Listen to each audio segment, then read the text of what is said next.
Before you watch another minute of this video, I need to stop you right here and clear something up, because I know what some of you are already thinking. If our story says we are Israel, the real descendants of the tribes scattered from the land of our fathers, then why does the evidence keep leading us back to West Africa? Doesn't that prove we're just African? Doesn't that undo everything? No, it proves the opposite. Write this down because it's the key to everything you're about to see. Our own scripture already told us this would happen. Deuteronomy 28:64 says the covenant people would be scattered from one end of the earth to the other, not to one place, not to one shore, from one end of the earth to the other end of the earth. West Africa was never the beginning of our story. It was a station along the road of exile, one stop on a much longer journey that scattered a people across coastlines, across rivers, across oceans they were never supposed to have mastered in the first place, according to the history books. That's what this video is really about. Because here is the question nobody wants to answer honestly. If our ancestors were simply captives, simply cargo, simply people who were found wandering the coast of West Africa and thrown onto ships, then why does the physical record, the maps, the stone monuments, the river ports, all point to something else entirely? Why does it point to a people who were already master shipbuilders, already navigators, already commanding the water centuries before the first slave ship ever dropped anchor? Somebody built ships on those rivers. Somebody carved 1,000 stone monuments into an organized, sacred landscape stretching over 300 kilometers. Somebody was already crossing water that European mapmakers hadn't even charted yet. And then, almost overnight, that somebody disappears from the story completely, replaced by a single word in the textbooks, primitive. Tonight, we're going to ask why. We're going to walk the riverbanks of the Gambia, stand among stones that have outlasted empires, and unroll a 15th century map that quietly admits something the history books never wanted known. And through all of it, we're going to keep asking the one question that ties every piece together. If this was erased on purpose, what was it protecting? Stay with me to the end, because by the time we reach the final chapter of this story, you'll understand why the ocean itself became a witness against the people who tried to erase us.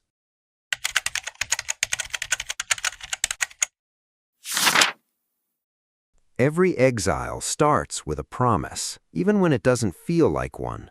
Long before any ship touched the coast of West Africa, the story of the covenant people already contained a warning and a map. Not a map drawn in ink, but a map drawn in prophecy. A map that said, you will not stay in one place. You will not remain a single nation, huddled behind one border, easy to find, easy to name. You will be broken apart and thrown outward in every direction until people forget what to call you at all. Read that promise again, slowly. The Lord shall scatter thee among all people, from the one end of the earth even unto the other. That is not a vague, poetic phrase. For a people living in the ancient world, one end of the earth to the other meant the full known span of the world, every trade route, every coastline, every place a ship or a caravan could reach. So ask yourself something the textbooks never ask. After conquest, after exile, after generations pushed further and further from the land of their fathers, what does a scattered people become if they intend to survive? They become travelers. They become traders. Eventually, if the road runs out at the edge of a continent and the only way forward is across water, they become sailors. This is the piece of the story that keeps getting skipped over. We are taught again and again that after the destruction of the ancient kingdoms, the descendants of Israel simply vanish from history, absorbed, lost, gone. But a people does not vanish. A people moves. A people adapts to whatever land, whatever coastline, whatever river system it lands beside. And when that people lands beside water, for generation after generation, something remarkable happens. The exile becomes a mariner. Look at the shape of the map. From the eastern Mediterranean, the roads of the ancient world bent south and west, following trade, following conquest, following the long, slow pressure of displacement, down through North Africa, along caravan routes that had linked the Nile to the Niger and the Senegal for centuries. Every wave of upheaval pushed more people further along that road. And at the far end of that road sat a stretch of coastline and river delta that European explorers arriving centuries later would find already humming with organized trade, with riverboats, with a civilization that had clearly been building and sailing for a very long time. That stretch of coastline was the Gambia and Senegal river basin. This is where our investigation has to begin. Not with the slave ships. That story comes later, and it is not the whole story, and it was never meant to be the beginning. It begins earlier, on a riverbank, with a question the mainstream account has never wanted to sit with. Who were the people already living, trading, and sailing there long before anyone in Europe thought to write their names down? Because here's a question worth putting in the comments below. If a scattered people were promised they would reach the ends of the earth, and a scattered people show up generations later, already mastering rivers and coastlines at one of the furthest edges of the known world, at what point does that stop looking like coincidence?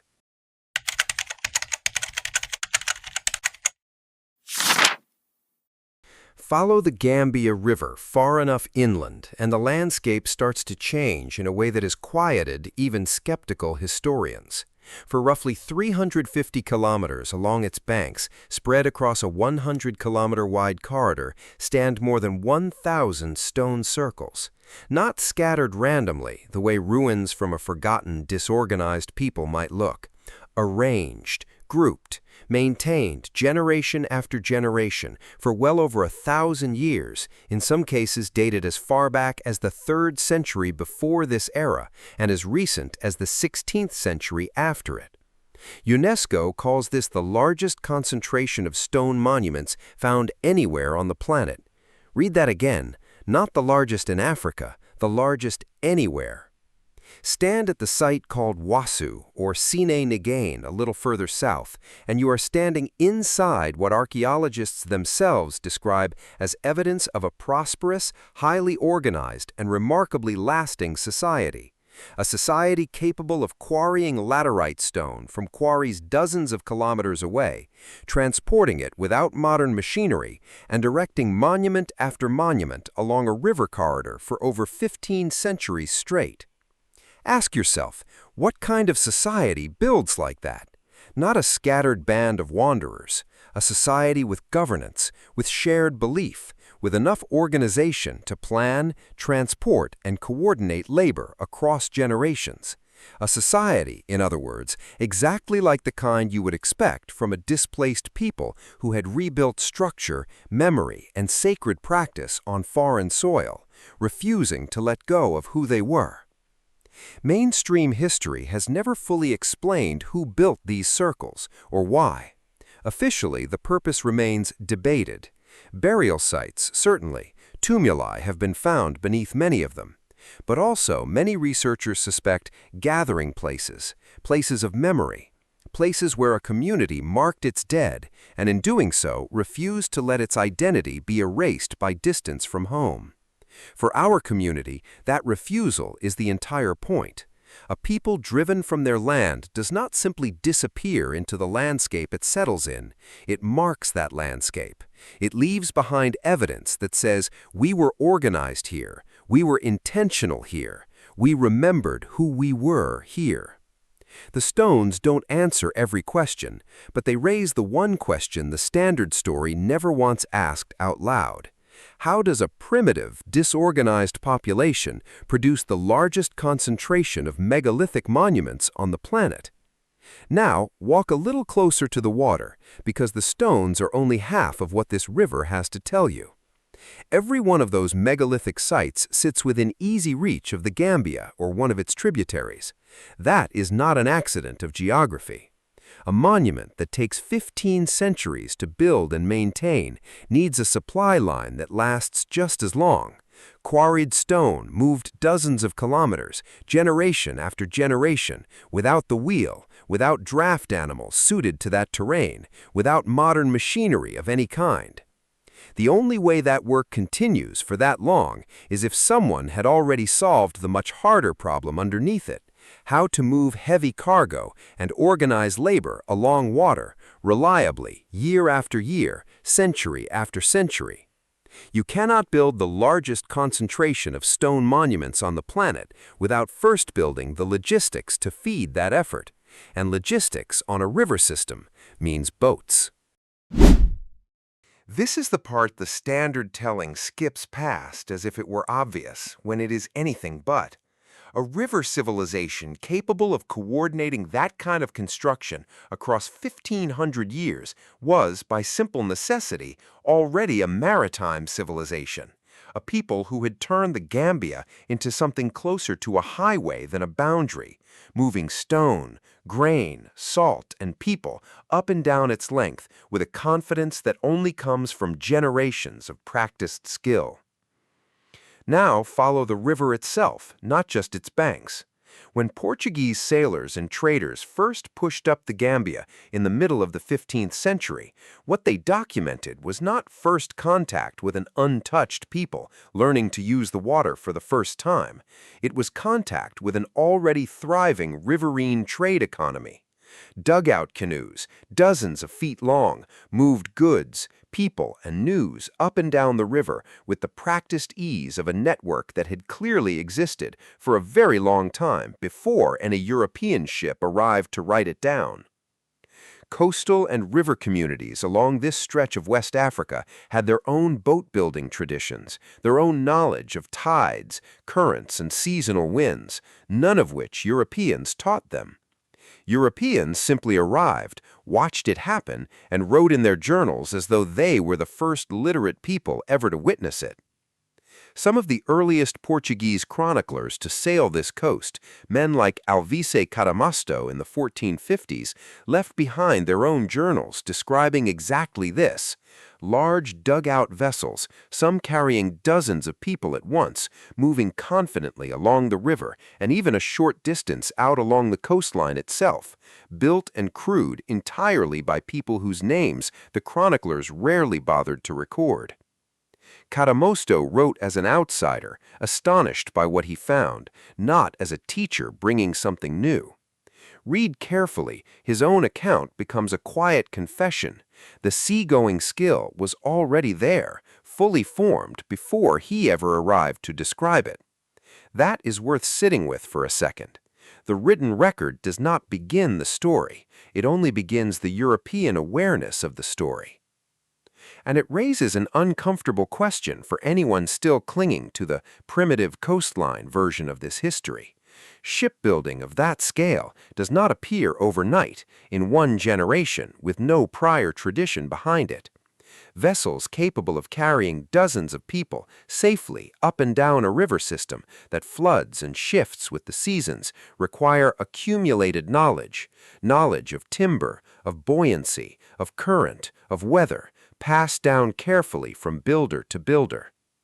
That kind of knowledge takes centuries to develop, which means whoever the Portuguese met on that river in the 1450s had inherited it from ancestors going back long before them. Ancestors whose names, whose origins, whose full story never made it into a single European ledger. And then there is the map. In the year 1459, a Frank Italian monk named Fra Mauro completed one of the most detailed and accurate world maps that had ever existed up to that point, commissioned for the royal court of Portugal itself. Buried among its thousands of annotations is a note that mainstream cartographic historians still argue about to this day.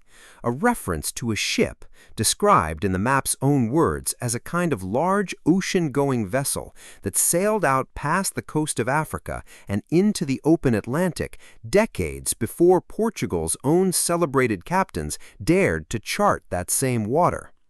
Official histories tend to explain this note away, attributing the vessel to sailors from the Indian Ocean world rather than to West Africa directly. And to be fair to the full picture, that debate is real and unsettled, and historians disagree about exactly whose ship it was. But notice what the debate itself proves, regardless of which side is right.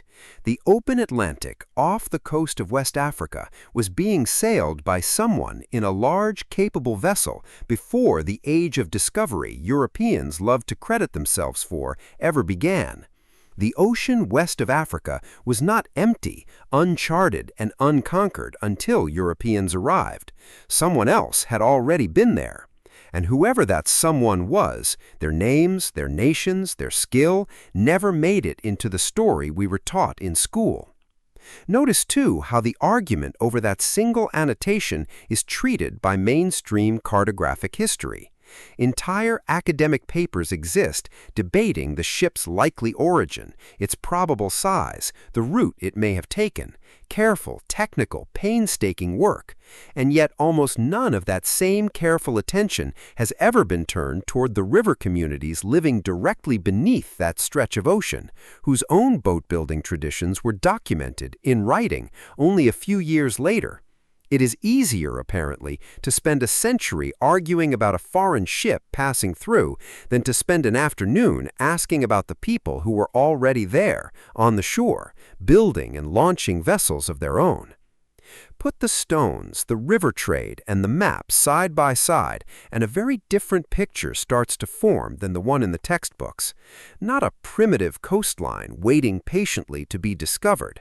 A working, organized, seafaring world. The same water, the same river mouth, the same coastline that a slaving economy would later exploit once it decided this civilization's true history was more useful erased than remembered. So here's a question for the comments. If the ocean west of Africa was already being sailed before Europe's age of discovery, why does almost nobody learn that in school?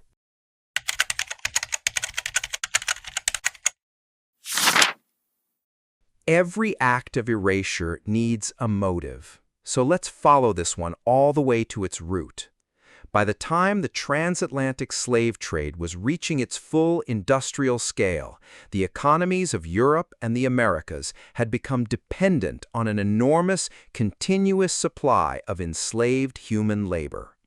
And an economy like that cannot survive on cruelty alone.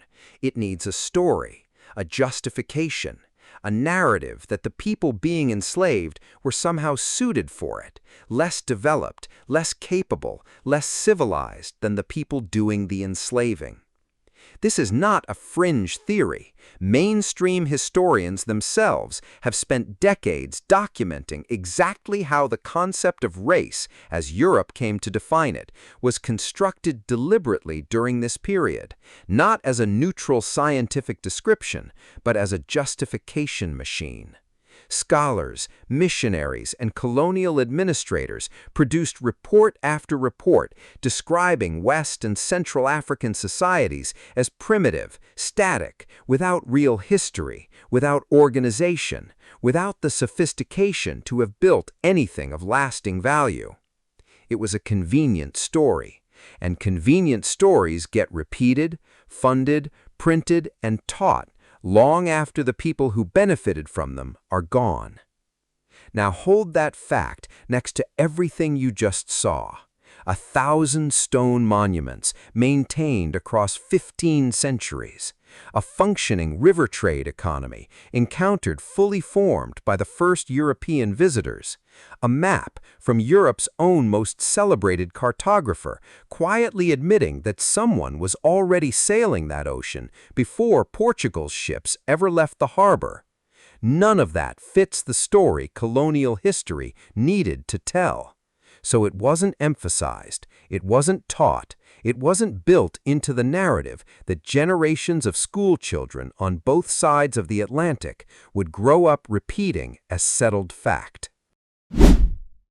Watch how the erasure actually worked, step by step, because it was rarely a single lie. It was 1,000 small omissions stacked on top of each other until they hardened into common knowledge. A chronicler like Cadamosto writes down what he sees but frames it as curiosity rather than civilization. A later historian, summarizing that chronicle, drops the detail about the size and skill of the vessels because it doesn't fit the chapter's theme. A textbook writer, a century after that, condenses the whole region into a single paragraph about tribal societies because there is no room and no incentive to explain why a coastline supposedly full of primitive tribes was somehow also home to the densest cluster of stone monuments on the planet. No single person in that chain necessarily set out to erase a maritime civilization, but the chain itself only ever bent one direction, and it is worth asking, honestly, why every single omission happened to make the story more convenient for the people writing it down, and never once made it less convenient. And for our community specifically, there is a second layer to this erasure, one that goes even deeper than justifying slavery itself.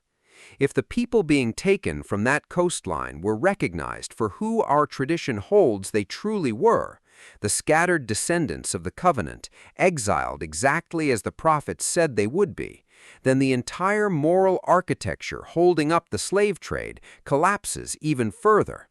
It becomes something else entirely, not simply the exploitation of primitive foreign labor, but the re-enslavement, generation after generation, of a people already once carried into exile by empire after empire, long before any European ship ever reached that coast. That is a much harder story to tell yourself while profiting from it. So it wasn't told. The maritime evidence was left out of the curriculum. The organized civilization behind the stone circles was reduced to a footnote about mysterious tribal customs. The map's inconvenient annotation was left to gather dust in academic disputes nobody outside a university library would ever read. Consider, too, how differently this same kind of evidence gets treated when it comes from somewhere else. When archaeologists find monumental architecture in the ancient Near East or measure the sophistication of Phoenician or Greek shipbuilding, that evidence gets folded immediately into the grand narrative of civilization. Museums build entire wings around it. Documentaries are made about it. But 1,000 stone monuments on the Gambia, built across roughly the same span of centuries, sat for generations classified as a regional curiosity, mentioned, if at all, in a single sentence, in a single chapter, about a region history preferred to leave in the margins. The stones did not change. The map did not change. What changed was which civilizations were considered worth explaining, and which ones were considered easier to summarize with one dismissive word. We are not claiming every historian who left this out did so with deliberate malice. Some of it is simply the ordinary way that inconvenient facts get quietly deprioritized, while convenient ones get printed in bold, chapter headings. But deliberate or not, the effect was the same. An entire maritime, seafaring identity, sophisticated enough to build monuments and sail oceans, was flattened into a single, useful word, primitive. And a people who may well have already known exile once before were kept from ever being connected to it a second time. Ask yourself honestly, and maybe leave this in the comments, whose interest was it serving to make sure nobody ever put those stones, that river trade, and that map into the same sentence as the story of who was taken and why?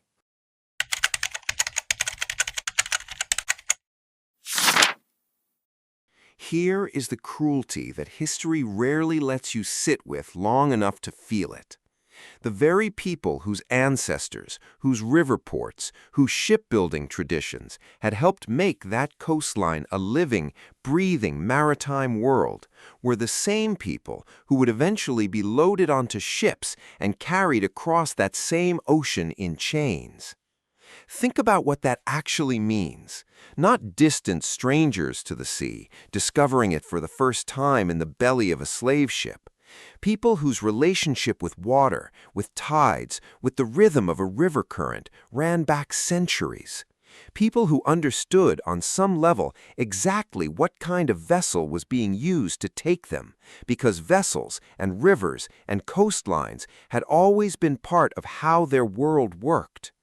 The ocean that had once carried trade, carried news, carried the quiet, patient labor of generations building stone monuments along its banks, became the same ocean that carried human beings away from everything they knew, packed into cargo holds built for profit, not passage.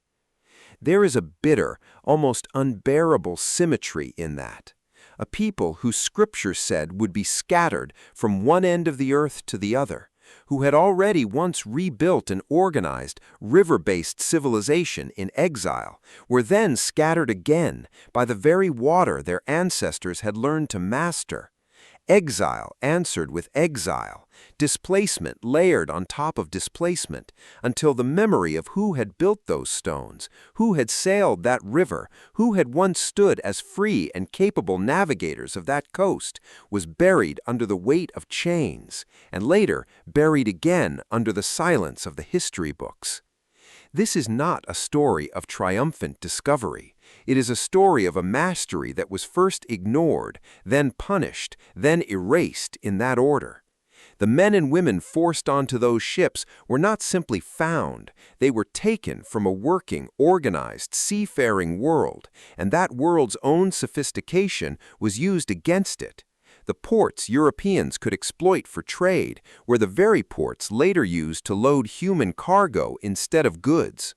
And when the ships reached the other side of that ocean, the erasure didn't stop. Names were stripped away, language was stripped away, and slowly, deliberately, any memory of having once been shipbuilders, river traders, and navigators was stripped away too, replaced with a single, flattened identity that served the plantation economy far better than the truth ever could have. That is the piece of this story that deserves to be said plainly, without flinching. The same coastline that built ships also built captives. The same river that once carried free trade later carried human beings toward bondage. And the same ocean that a scattered, exiled people had once learned to master in fulfillment of an old and heavy prophecy became the very instrument of a second, crueler scattering.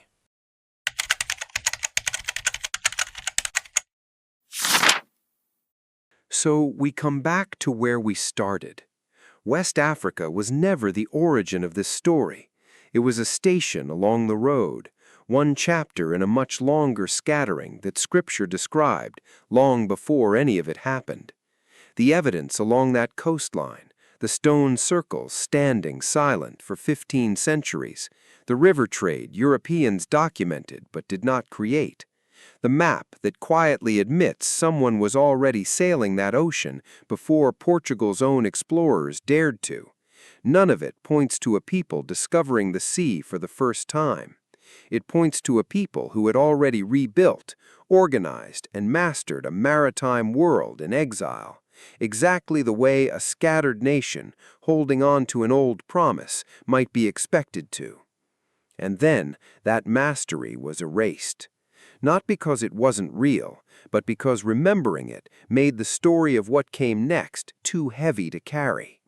Easier to call a people primitive than to admit they may have once again been a covenant people, exiled a second time by the very water they had learned to command. But erasure is not the same as disappearance.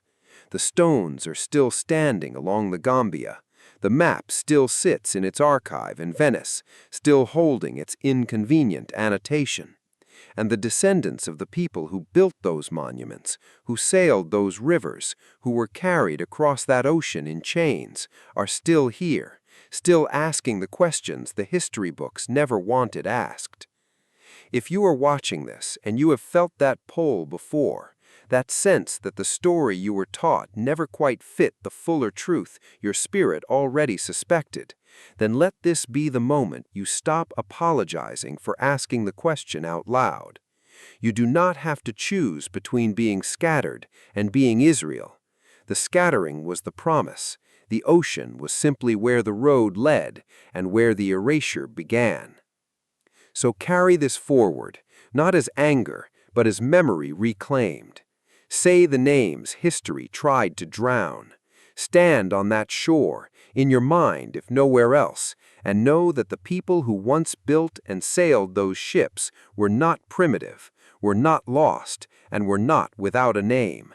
They were exiles, exactly as it was written, doing exactly what an exiled, covenant people has always done, adapting, building, and surviving, on whatever shore the scattering left them. The ocean remembers what the history books tried to forget, and so, finally, do we. If this reached you, say so in the comments. Tell us where your own family's road through exile has led, and stay close, because the next chapter of this story is coming.